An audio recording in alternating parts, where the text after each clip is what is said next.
रामकृष्ण हरी मंडळी नाचिके जणू पंढरपूरच वाटू लागले होते जेव्हा पालखी आली. आमचे भाग्यच म्हणावे लागेल की मला आणि माझ्या आईला विठुरायाच्या वारीत सेवा करण्याची संधी मिळाली.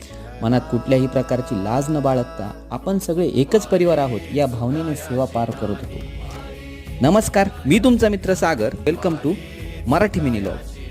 मनात कुठल्याही प्रकारची अपेक्षा न ठेवता विठू माऊलीच्या भक्तीत सर्व लीन होऊन आनंदाचा उत्साह प्रत्येकाच्या चेहऱ्यावर दिसत होता. माईच्या डोक्यावर तुळस ही पवित्रतेची जाणीव करून देत होती आणि प्रत्येक माऊलीच्या मस्तकावर चंदनाचा टीका शोभून दिसत होता. मग मी पण माऊलींकडून टीका कपाळी लावला आणि रामकृष्ण हरी म्हणालो.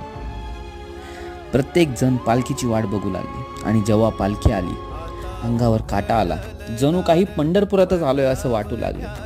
कानावर टाळ मृदुंग यांचा आवाज कानावर पडू लागला. भक्तिमय वातावरण निर्माण झालं होतं. खरंच अतिशय सुंदर